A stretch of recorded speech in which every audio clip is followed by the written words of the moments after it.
Assalamualaikum warahmatullahi wabarakatuh. Salam sejahtera untuk kita semuanya. Selamat sore Pak Rizal. Perkenalkan, saya Mutiara Ananda Putri dari Program Studi Hukum Universitas Cyber Muhammadiyah. Pada kesempatan ini, saya akan mempresentasikan topik terkait tantangan Pancasila di Indonesia saat ini, antara nilai ideal dan juga realitas sosial. Semua ini berangkat dari Pancasila. Pancasila itu bukan hanya sekedar dasar negara, tetapi pedoman nilai dalam kehidupan berbangsa. Idealnya, Pancasila ini menjadi arah sikap, kebijakan, dan juga perilaku masyarakat. Namun, di tengah perubahan sosial yang cepat, muncul pertanyaan penting. Apakah Pancasila masih benar-benar dihayati atau hanya tinggal simbol dan slogan semata saja? Tantangan Pancasila saat ini tidak selalu muncul dalam bentuk penolakan terbuka, justru lebih sering hadir secara halus melalui cara berpikir, gaya hidup, dan juga praktik sosial yang perlahan menjauh dari nilai kemanusiaan, persatuan, dan juga keadilan. Inilah yang membuat Pancasila perlu dikaji secara kritis, bukan hanya dipuji secara normatif.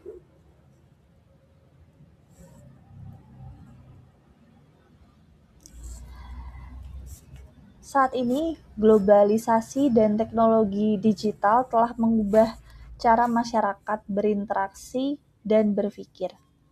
Informasi yang menyebar sangat cepat, tetapi tidak selalu disertai dengan literasi nilai. Media sosial ini menjadi ruang ekspresi sekaligus juga ruang yang bisa memicu terjadinya konflik dalam masyarakat. Kita bisa lihat dari adanya hoax, kemudian juga ujaran kebencian, dan juga intoleransi mudah berkembang di saat ini karena lemahnya kesadaran akan nilai, terutama nilai-nilai Pancasila. Kondisi ini menunjukkan bahwa Pancasila sebagai nilai pemersatu bangsa sedang diuji saat ini. Jika nilai persatuan dan juga kemanusiaan ini tidak menjadi pedoman ataupun pegangan masyarakat, nah, yang ditakutkan nantinya masyarakat ini mudah terbelah oleh adanya perbedaan pandangan, identitas, dan juga kepentingan. Nah, masalahnya bukan pada teknologi itu sendiri kalau kita pikir-pikir kembali ya, tetapi pada absennya nilai Pancasila dalam mengelola perbedaan yang ada. Tanpa nilai bersama, kebebasan ini justru menjadi pemicu ataupun pemantik gitu terjadinya konflik dalam masyarakat Indonesia.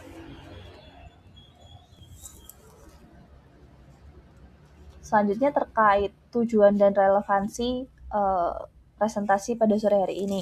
Jadi presentasi ini itu bertujuan untuk mengkaji tantangan Pancasila secara realistis, bukan hanya sekedar idealisme semata. Jadi Pancasila ini tidak dibahas sebagai konsep yang sempurna di atas kertas, tetapi sebagai nilai yang diuji dalam kehidupan nyata. Relevansi kajian ini itu penting. Karena apa? Karena Pancasila sering diklaim dalam wacana publik, tetapi tidak selalu tercermin dalam praktik sosial dan kebijakan masyarakat. Maka dari itu, dengan memahami tantangannya, kita dapat menilai bagaimana Pancasila ini seharusnya dihidupkan kembali secara konkret dan juga kontekstual.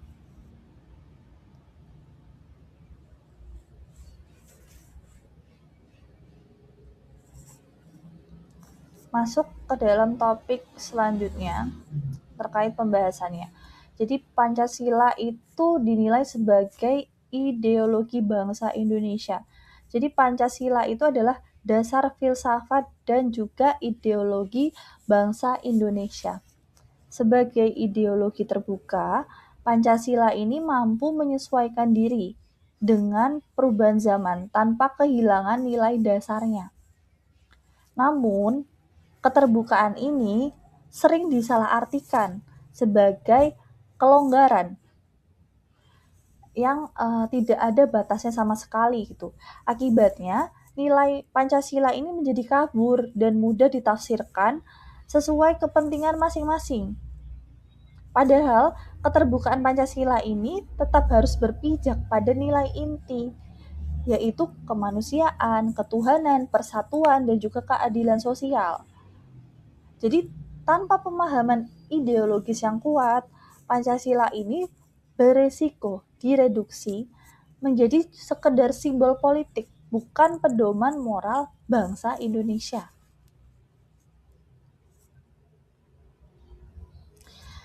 Kita bisa lihat dari makna 5 sila Pancasila. Kelima sila Pancasila ini membentuk suatu sistem yang saling terkait satu sama lain. Jadi, tidak ada sila yang berdiri sendiri. Ketika satu sila diabaikan, dampaknya itu akan terasa pada sila yang lainnya. Kita ambil contoh. Misalnya, demokrasi tanpa kemanusiaan dapat melahirkan penindasan mayoritas dan pembangunan tanpa keadilan sosial akan menciptakan ketimpangan. Ini menunjukkan bahwa Pancasila tidak bisa dipahami secara parsial ataupun selektif.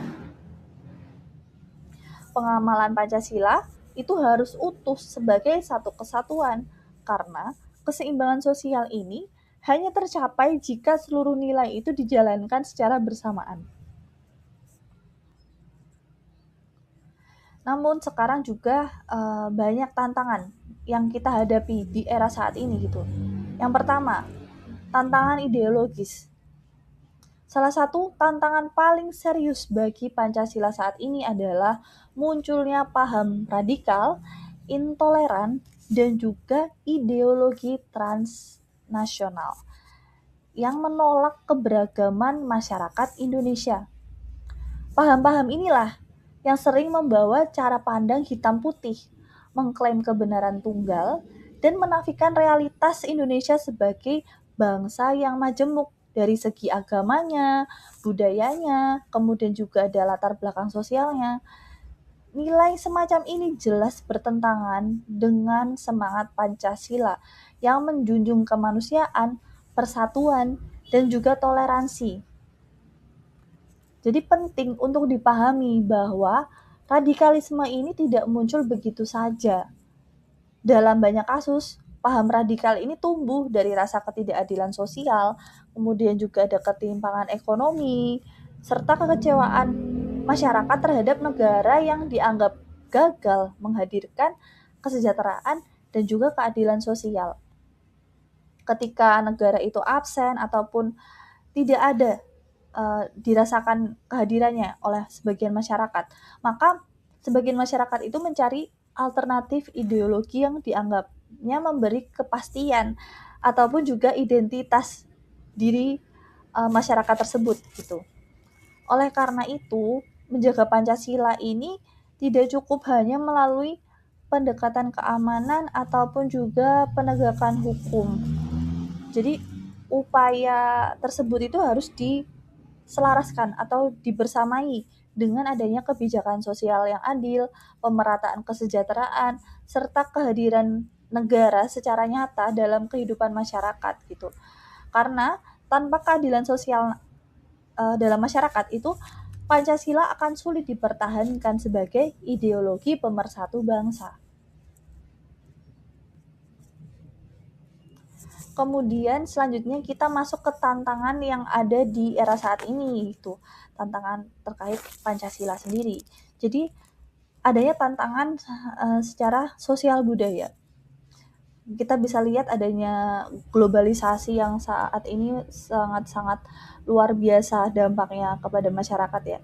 Kita bisa lihat dari modernisasi, kemudian juga perkembangan ekonomi telah mengubah gitu pola hidup masyarakat ke arah yang semakin individualis di saat ini.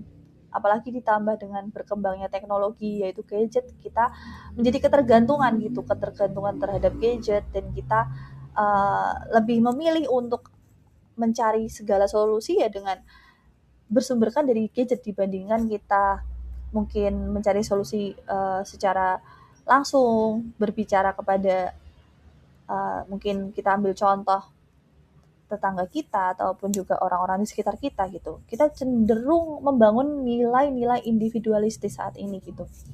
Orientasi pada pencapaian pribadi, kemudian juga adanya persaingan dan keinginan untuk mendapatkan materi ini perlahan menggeser nilai gotong royong dan juga kebersamaan yang selama ini menjadi ciri khas masyarakat Indonesia gitu. Jadi individualisme yang berlebihan ini akan berdampak pada melemahnya solidaritas sosial dan juga kepedulian sesama. Jadi masyarakat ini menjadi terkotak-kotak gitu. Jadi kurang peka terhadap masalah sosial yang sedang terjadi dan cenderung melihat persoalan itu sebagai urusan pribadi masing-masing, bukan tanggung jawab bersama. Dalam kondisi seperti ini, nilai-nilai Pancasila ini kehilangan ruang hidupnya. Jika kecenderungan ini terus berlanjut, Pancasila ini berisiko hanya bertahan sebagai doktrin yang formal, yang cukup dihafalkan saja tetapi tidak dipraktikkan dalam kehidupan nyata gitu. Pancasila ini hanya dapat hidup dan relevan apabila nilai-nilainya itu benar-benar hadir dalam perilaku sehari-hari, seperti misalnya sikap tolong-menolong, sikap menghargai, sikap tanggung jawab secara sosial begitu.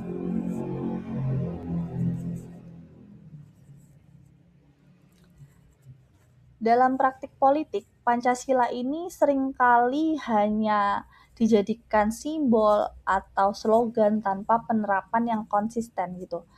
Jadi politik identitas, polarisasi, kemudian juga kepentingan jangka pendek itu kerap menjadi dominan dibandingkan semangat persatuan dan keadilan sosial.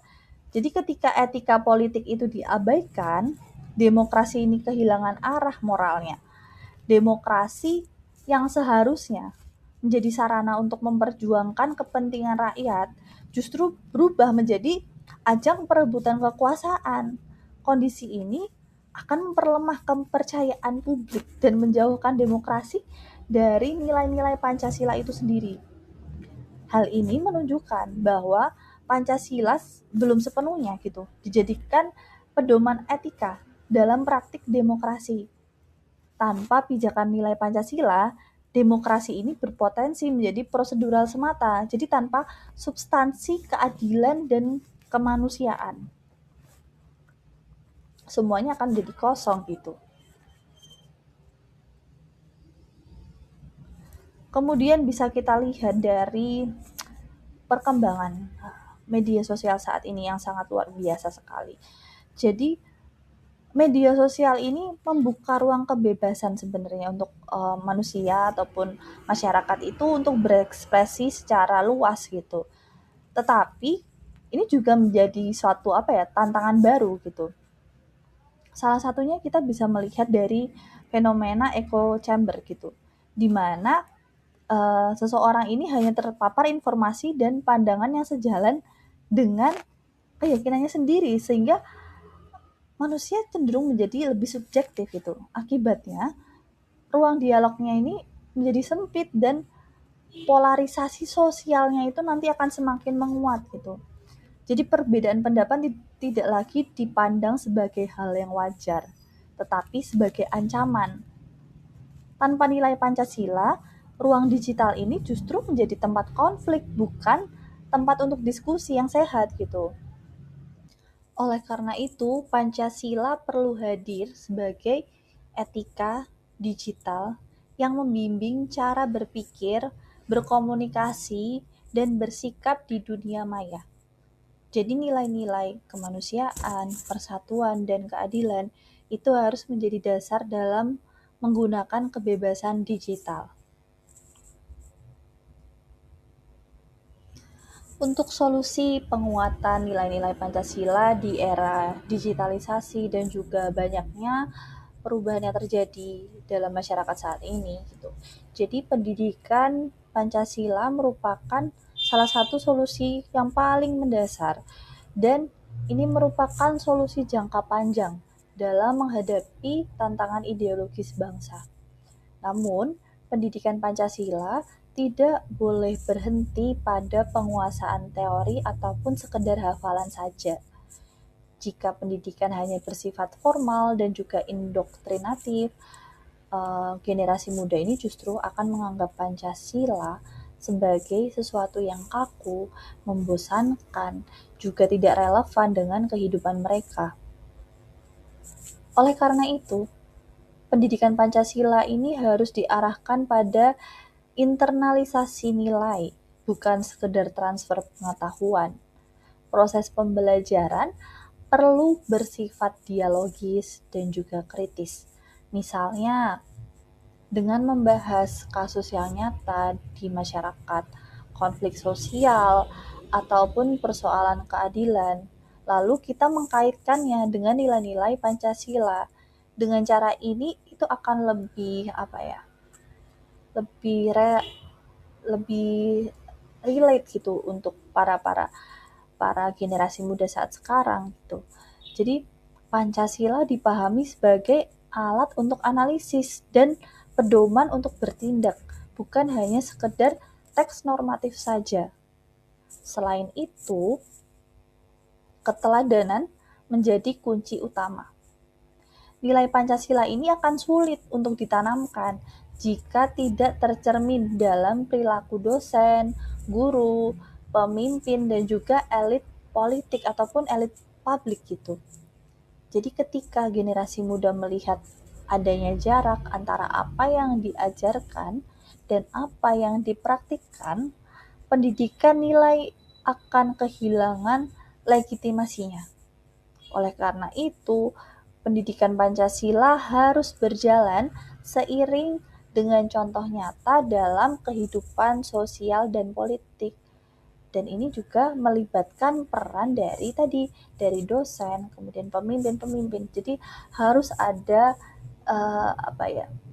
komunikasi dua arah, timbal balik sehingga para generasi muda pun juga dapat belajar dari para teladannya begitu.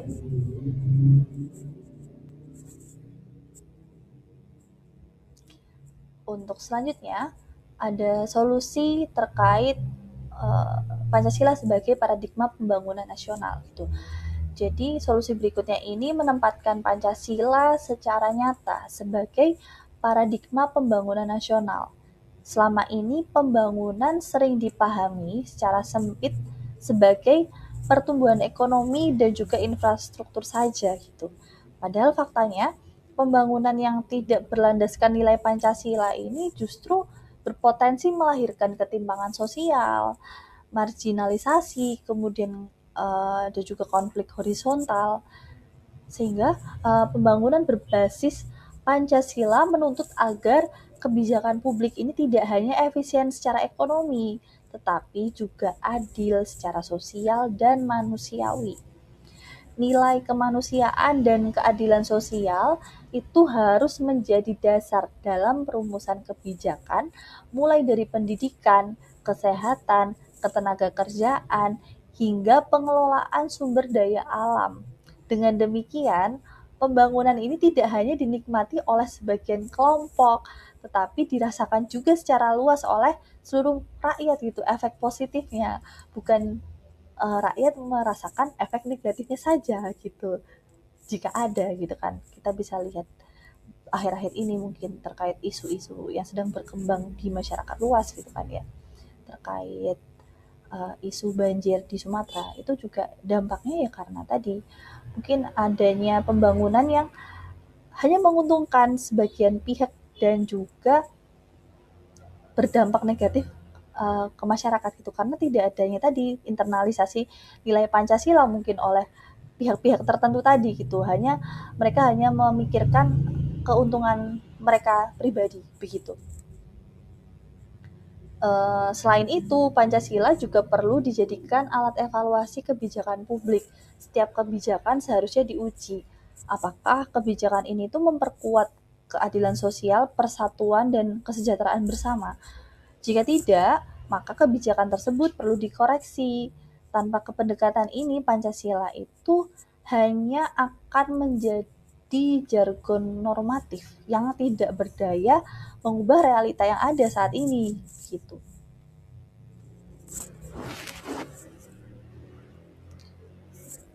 Kemudian sebagai ideologi terbuka, Pancasila ini juga memiliki kekuatan untuk beradaptasi dengan perubahan zaman, termasuk adanya globalisasi dan juga digitalisasi. Namun, keterbukaan ini harus dikelola secara sadar dan bertanggung jawab oleh masyarakat. Jadi tanpa pemahaman yang kuat, keterbukaan ini justru dapat dimanfaatkan untuk memasukkan nilai-nilai yang bertentangan gitu dengan jati diri bangsa Indonesia sendiri. Disinilah revitalisasi Pancasila harus dilakukan secara konkret, konsisten, dan juga lintas sektor. Upaya ini tidak boleh berhenti pada slogan kampanye simbolik ataupun juga seremonial semata, tanpa perubahan nyata dalam kebijakan dan praktik sosial. Revitalisasi hanya akan menjadi formalitas semata. Pertama, negara harus menunjukkan komitmen melalui kebijakan yang adil dan berpihak pada kepentingan rakyat. Ketika kebijakan publik mencerminkan nilai keadilan dan kemanusiaan, kepercayaan masyarakat terhadap Pancasila ini akan tumbuh secara alami. Kemudian kedua, masyarakat juga perlu didorong untuk menghidupkan kembali nilai gotong royong, toleransi, dan juga solidaritas sosial dalam kehidupan sehari-hari. Meskipun realitanya sekarang banyak pengaruh yang menyebabkan individu-individu itu cenderung menjadi individualistis gitu. Jadi Pancasila tidak hanya hidup di ruang negara, tetapi justru di ruang sosial tempat masyarakat ini saling berinteraksi. Ketiga, generasi muda harus dilibatkan sebagai subjek utama revitalisasi. Jadi mereka itu perlu diberikan ruang partisipasi nyata dalam pengambilan keputusan, gerakan sosial, dan inovasi kebangsaan. Dengan demikian, Pancasila itu tidak dipandang sebagai warisan saja di masa lalu gitu, dari masa lalu, tetapi juga nilai yang relevan dengan masa depan.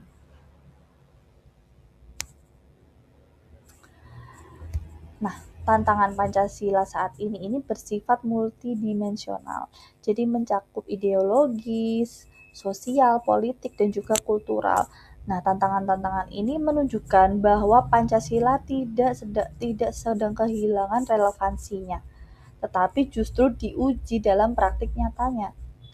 Masa depan Pancasila sendiri ini sangat ditentukan oleh sejauh mana nilai-nilainya benar-benar dihidupi dalam kehidupan sehari-hari masyarakat, dalam kebijakan publik dan juga praktik politik. Jika Pancasila hanya dijalankan secara jika Pancasila ini nantinya ya dijalankan secara konsisten dan juga nyata gitu dalam masyarakat, nah nantinya ini akan menjadi kekuatan moral yang menjaga keutuhan dan masa depan Indonesia. Mungkin sekian presentasi dari saya, kurang lebihnya mohon maaf. Terima kasih banyak Pak Rizal atas perhatiannya. Wassalamualaikum warahmatullahi wabarakatuh.